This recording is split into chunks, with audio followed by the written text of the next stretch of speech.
Hello and welcome back, students. Welcome back to Vision Academy. So today is day 34 of Invincible 2.0 free course for BBA, BBM, BMS and BCA, जिसमें आज हम पढ़ने जा रहे हैं reasoning का एक topic that is statement and course of action. Now statement and course of action जो है this is a part of the logical deduction. Logical deduction का ये एक पार्ट है जो जिसमें ऑलरेडी हमने स्टेटमेंट एंड कंक्लूजन ये पढ़ा है हमने यहाँ पे.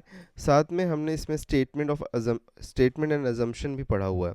So this is the third part of the logical deduction जो कि हम कह सकते हैं. चलिए शुरुआत करते हैं. सबसे पहली चीज़ है व्हाट्सएप और टेलीग्राम अभी तक ज्वाइन नहीं किया तो ज्वाइन कर लेना. साथ में चैनल सब्सक्राइब नहीं किया तो चैनल सब्सक्राइब भी कर देना. अब बात करते हैं कि स्टेटमेंट और कोर्स ऑफ एक्शन होता क्या है यहाँ पे.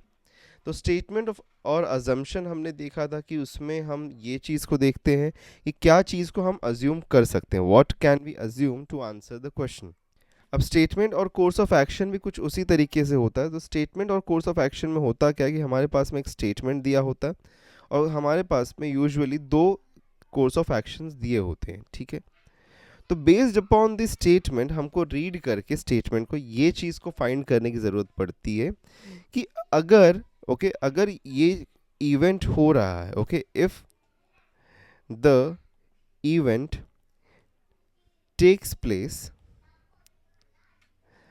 Then what action should be taken. ये चीज़ को यहाँ पे ये चीज़ को हमको यहाँ पे फाइंड करना होता है using the course of action. ठीक है, कोर्स ऑफ एक्शन से हमको क्या फाइंड करना होता है कि अगर कोई इवेंट टेक प्लेस कर रहा है, ठीक है, कोई इवेंट अगर हो रहा है तो उसके अकॉर्डेंस में क्या चीज़ का एक्शन लेना चाहिए. ठीक है, जैसे कि फॉर एग्जांपल अगर हम देखें, ठीक है, अगर हम देखें तो अगर मैं बोलूं कि रोहन हैज़ हाई फीवर, तो यहाँ पे दो कोर्स ऑफ एक्शंस हमारे पास में है. पहला है we should take him to picnic, we should take him to a doctor. तो क्या यहाँ पे हमको करना चाहिए? अगर रोहन को हाई फीवर है तो क्या करना चाहिए हमको? We should take him to picnic और we should take him to doctor.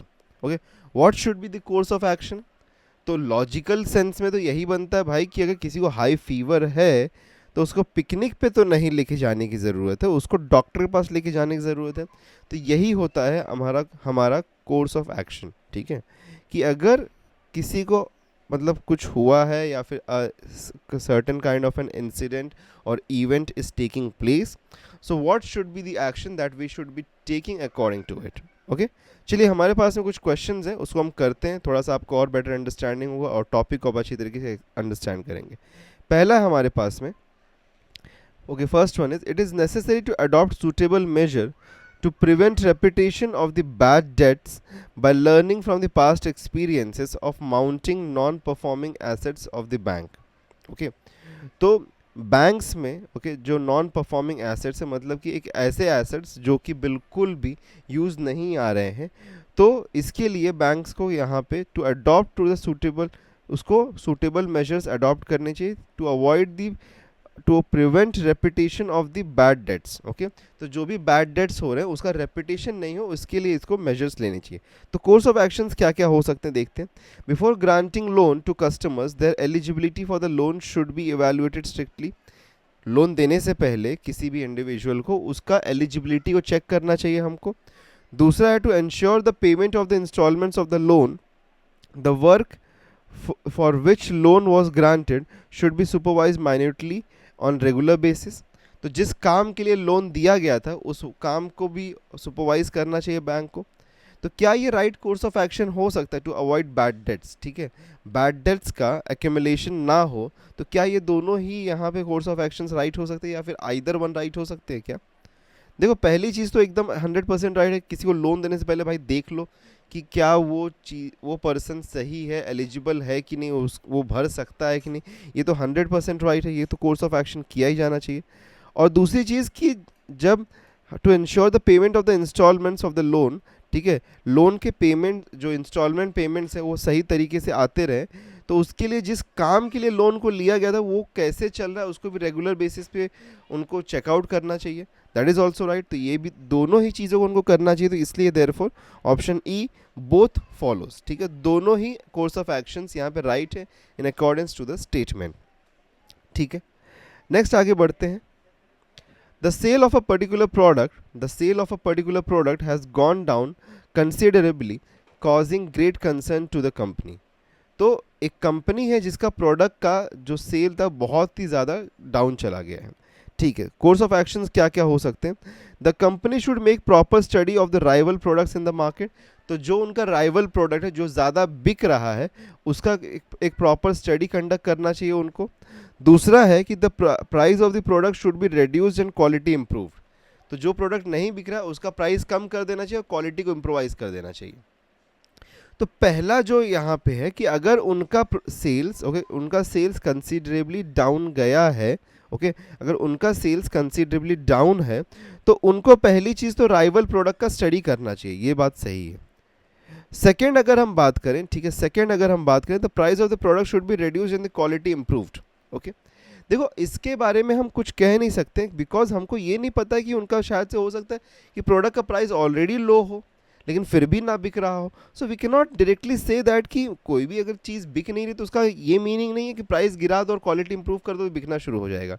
There can be multiple factors जिसकी वजह से एक कंपनी के प्रोडक्ट का सेल नहीं हो रहा है, तो इसलिए ऑप्शन 2 गलत होता है, तो only one follows, okay, only one follows over here. Next आगे बढ़ते हैं। If the retired professors of the same institutes are also invited to deliberate on restructuring of the organization, their contribution may be beneficial to the institute. ठीक है, बोला जा रहा है कि if the retired professor, जो retired professors हैं उनको उनके institutes में बुलाया जा रहा है, okay, to restructure the organization, तो उसका ऑर्गेनाइजेशन का या फिर जो भी इंस्टीट्यूट है उसका रीस्ट्रक्चरिंग करना है, तो अगर उसके पास्ट प्रोफेसर्स या फिर रिटायर्ड प्रोफेसर्स टीचर्स को बुलाया जाए वहाँ पे, तो उसकी वजह से इंस्टीट्यूट को एक बेनिफिशियल लाइक रीस्ट्रक्चरिंग मिल सकती है, ओके, जो इंस्टीट्यूट का रीस्ट्रक्चरिंग होगा that will be very much beneficial because they will have more understanding. इसलिए कोर्स ऑफ एक्शंस क्या हो सकते हैं? Management must may seek opinion of the employees before calling retired professor. क्या मैनेजमेंट को ऑफ द इंस्टीट्यूट एम्प्लॉय से पूछने की ज़रूरत है before calling the retired professor? नहीं, ज़रूरत ही नहीं। एम्प्लॉय से पूछने की क्या ज़रूरत है मैनेजमेंट को? मैनेजमेंट को बुलाना है, उनको सही लगता है तो बुला सकते हैं, एम्प्लॉय से तो बिल्कुल भी पूछने की ज़रूरत नहीं है यहाँ पे। दूसरा, management should involve experience people for the systematic restructuring of the organisation. Yes, management should involve experience people, और एक्सपीरियंस पीपल कौन है? जो कि रिटायर्ड हो चुके हैं, they are the most experience peoples. So definitely यहाँ पे ऑप्शन बी राइट होता है, ओनली ऑप्शन 2 फॉलोज, ठीक है। यहाँ पे स्टेटमेंट हमारा कोर्स ऑफ एक्शन सेकेंड वाला राइट है, फर्स्ट वाला रॉन्ग है। बढ़ते हैं आगे नेक्स्ट वन पे। Every year, large number of devotees died due to severe cold on their way to the shrine located at the top of the mountain range. तो बोला जा रहा है कि every year, okay, lots of devotees die, बहुत सारे devotees, okay, they die because of the severe cold, okay, क्योंकि shrine जो है, जो temple है या shrine है, वो at to the top of the mountain है, ठीक है, इसीलिए वहाँ पे ठंड बहुत ज़्यादा होती है और बहुत सारे devotees वहाँ पे expire हो जाते हैं। तो इसीलिए कोर्स ऑफ एक्शंस क्या हो सकता है? The devotee should be discouraged to visit the shrine without having proper warm clothes and other amenities. तो डिवोटीज को मना किया जाना चाहिए कि भाई अगर आपके पास में प्रॉपर एमिनिटीज या फिर वार्म क्लोथ्स नहीं है तो आप मत आइए। क्या ये सही है? ये बात सही है? Yes, this is right. तो उनको गाइड किया जाना चाहिए, उनको बताया जाना चाहिए कि आपके पास में अगर प्रॉपर एमिनिटीज़ या फिर वार्म क्लोथ्स नहीं है तो प्लीज़ आप मत आइए यहाँ पे, उनको डिस्करेज कर देना चाहिए। राइट है ये चीज़, ओके। दूसरा है the government should provide warm clothes and shelter to all the devotees visiting the shrine, okay. Is it the right course of action कि गवर्नमेंट सबको गर्म कपड़े दे और शेल्टर दे सो दैट कि वहाँ पर डेथ ना हो? डायरेक्टली तो हम ये नहीं कह सकते ना, गवर्नमेंट के ऊपर डाल नहीं सकते ना कि गवर्नमेंट को ये काम करना चाहिए। So this is not the proper course of action, okay, it's not an liability of the government. So definitely only option 1, okay, only statement 1 follows. Next, the employees, okay, The employees union of the municipal corporation has decided to strike for indefinite period in protest for the management's refusal to grant bonus. So the employees of the union of the municipal corporation, okay, जो employees हैं वो indefinite period of strike पे चले गए हैं because management ने refuse कर दिया है bonus grant करने से. तो मैनेजमेंट ने बोनस ग्रांट करने से रिफ्यूज़ कर दिया है, इसीलिए वो इंडेफिनाइट स्ट्राइक पे चले गए. इंडेफिनाइट स्ट्राइक मतलब कि एक तरीके से असीमित काल, ओके, कि उसका कोई अभी तक डिफाइंड नहीं है कि कब तक उस स्ट्राइक पे रहेंगे. सो यहाँ पे अगर हम बात करें तो क्या कोर्स ऑफ एक्शन होना चाहिए?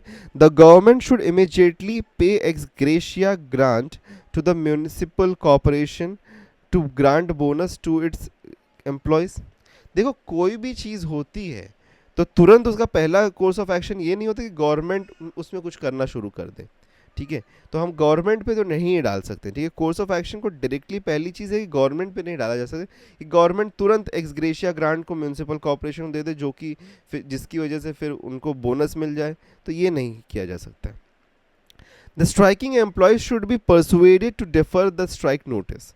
Okay, the striking employees should be persuaded मतलब कि उनको मनाया जाना चाहिए, ओके, कि उनका जो भी नोटिस पीरियड है या फिर जो भी उनका जो स्ट्राइक का रीज़न है उसको वो लोग मतलब उसको वहाँ से हटाएं और स्ट्राइक को ख़त्म करें. ठीक है, तो उनको मनाया जाना चाहिए कि स्ट्राइक ख़त्म करने के लिए.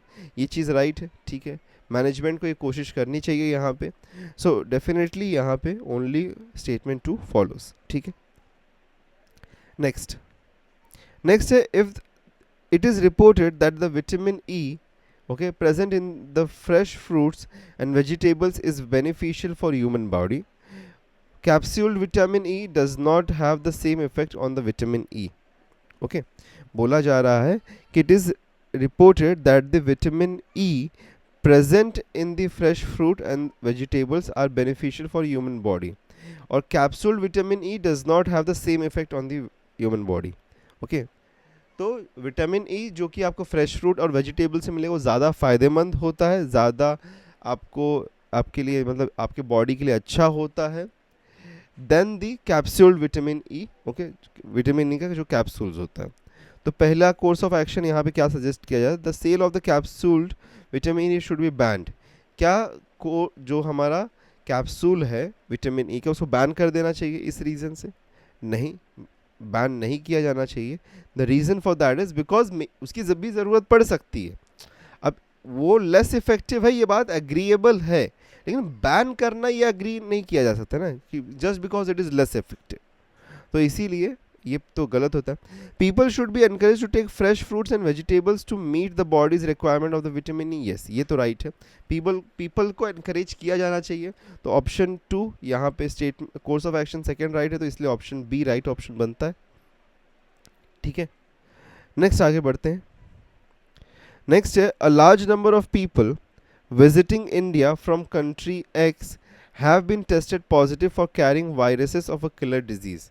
ठीक है, a large number of people visiting India from X country, कोई तो एक एक्स कंट्री से लार्ज नंबर ऑफ पीपल जो आ रहे हैं वो पॉजिटिवली टेस्ट हुए हैं for carrying a killer disease. Just like कि कोविड-19, सपोज करते हैं कि कोविड-19 से बहुत सारे पीपल हैं जो कि टेस्ट हुए हैं कि वो लोग पॉजिटिव हैं. ओके, और वो लोग ट्रैवल कर रहे हैं from China. Okay, not straight forwardly saying it is incorrect, but समझ लेते हैं बिकॉज इट हैज़ ओरिजिनेटेड. ठीक है, तो कोर्स ऑफ एक्शन क्या होना चाहिए? The government of India should immediately put a complete ban on the people coming from the country X including those Indians who are settled in country X. और दूसरा है, the government of India should immediately set up detection centres at airports and sea ports to identify and quarantine those who are tested positive. तो government को क्या immediately उस country से आने वाले सभी रास्तों को बैन कर देना चाहिए, including for those Indians as well जो कि सेटल्ड है इन दैट कंट्री. तो इसको कंप्लीटली बैन नहीं किया जा सकता. We can not completely ban. The reason for that is because उसकी वजह से क्या होगा कि जो लोग वहाँ पे जो लोग उस डिजीज़ को कैरी नहीं कर रहे हैं वो भी अटक जाएंगे और बिल्कुल भी एक तरीके से कम्युनिकेशन रुक जाएगा, एक travel communication. So this can not be implemented directly. Okay, first thing. Next, the government should immediately set up detection centres. Yes, ये राइट है. एयरपोर्ट्स और सी पोर्ट्स पे इमीडिएटली डिटेक्शन सेंटर्स को इंट्रोड्यूस किया जाना चाहिए, सेटअप किया जाना चाहिए, सो दैट कि जो भी लोग आ रहे हैं उनको आइडेंटिफाई किया जा सके, क्वारंटाइन किया जा सके। This is the right measure, इसलिए ऑप्शन बी राइट होता है यहाँ पे, ओनली स्टेटमेंट 2 फॉलोज। नेक्स्ट हमारे पास में क्या है, there has been unprecedented increase in the number of the requests of the berths in most of the long distance trains during the current holiday season. So बहुत ज़्यादा यहाँ पे number of increase देखने के लिए मिल रहा है in the number of the request for the berths. That means कि people बहुत ज़्यादा travel कर रहे हैं, तो number of the tickets में यहाँ पे बहुत ज़्यादा increase हो रहा है in the long distance trains. तो course of action क्या हो सकता है? The railway authority should immediately increase the capacity in each of these trains by attaching additional coaches. तो तुरंत वो क्या करना चाहिए, तुरंत उसमें कोचेस को अटैच करके उसका नंबर ऑफ द बर्थ्स को इंक्रीज करना चाहिए। सेकेंड है, the people seeking accommodation should be advise to make their travel plan after the holiday. This can not be done, तो ये तो गलत है, but first one can be done, तो इसीलिए यहाँ पे ऑप्शन ए राइट होता है। Okay, next, the killer enteric fever has so far claimed 100 lives in some tribal villages in MP during the past 3 weeks. तो कोई तो भी एक किलर यहाँ पे एंट्रिक फीवर है, किलर एंट्रिक फीवर एक बीमारी है जिसकी वजह से 100 लाइव्स अब तक जा चुके हैं in some tribal villages, okay, in some tribal villages of MP Madhya Pradesh during the past 3 weeks. तो कोर्स ऑफ एक्शन क्या होना चाहिए? So the resident of these villages should be immediately shifted to a non infected area. तो क्या ये possible है और क्या ये कोर्स ऑफ एक्शन हो सकता है कि सभी के सभी लोगों को जो कि गांव के हैं उनको कहीं और शिफ्ट कर दिया जाए? So this is not possibly correct, और साथ में ये किया भी नहीं जा सकता। ओके, नेक्स्ट अगर हम देखें, the government should immediately send the medical squad to this area to restrict spread of the killer disease. Yes, this can be done, absolutely this is right option, इसको किया जा सकता है, तो यहाँ पे ऑप्शन 2 फॉलोज। ओके, तो option 2 यहाँ पे फॉलो करता है। Next, most of those who study in premier engineering colleges in India migrate to developed nations for better prospects in the professional pursuit. तो बोला जा रहा है मोस्ट ऑफ द लोग जो कि अच्छे कॉलेजेस में पढ़ते हैं वो दूसरे बड़ी कंट्रीज़ में, डेवलप्ड कंट्रीज़ में वो लोग एक तरीके से शिफ्ट हो जाते हैं for better professional pursuits. So इसका कोर्स ऑफ एक्शन क्या हो सकता है? All the students joining these college should be asked to sign a bond at the time of the admission to the effect that they will remain in India at least for 10 years after they complete education. No, this cannot be done. Bond नहीं sign कराया जा सकता, वो लोग पढ़ेंगे नहीं फिर यहाँ पे, this can not be definitely done कि उनसे बॉन्ड करा के ये कह दिया जाए कि भाई 10 साल तक आप इंडिया में काम करोगे, उसके बाद में कहीं जाना है तो जाओ। This can not be said. Although students who desire to settle in the developed nation should be asked to pay entire cost of their education, okay, asked to pay the entire cost of their education which government subsidizes. तो जो भी लोग developed nation में, okay, जो भी लोग developed nation में जाके रहते हैं उनको पूरा फीस भरने के लिए कहा जाना चाहिए जो कि गवर्नमेंट सब्सिडी से आ रहा है। ये राइट है, ये तो होना ही चाहिए यहाँ पे, okay, because if they are going, ये नहीं किया जा सकता तो ये तो किया ही जा सकता, तो ऑप्शन यहाँ पे बी राइट होता है, ओनली स्टेटमेंट या फिर course of action second follows. ठीक है, so these were all the question जो कि आज के लिए थे हमारे पास for statement and course of actions. Okay, I hope so कि आपको समझ में आया किस तरीके से हम यहाँ पे इसको डील आउट कर सकते हैं। And if at all anyone wants to enroll for the impact batch for 3199, so you can definitely enroll yourself, okay, for the impact batch जहाँ पे हम बहुत सारी चीज़ें लाइव क्लासेस वगैरह सब कुछ कर रहे हैं, and it has already started from today onwards, आज से लेक्चर स्टार्ट हो चुके हैं। So if at all someone is interested still to join, you can definitely join in, और अगर अभी तक आपने व्हाट्सएप और टेलीग्राम को नहीं ज्वाइन किया तो ज्वाइन कर लेना, साथ में चैनल को सब्सक्राइब भी कर देना। मिलते हैं नेक्स्ट वीडियो में, लेक्चर में। Till then take care and good bye.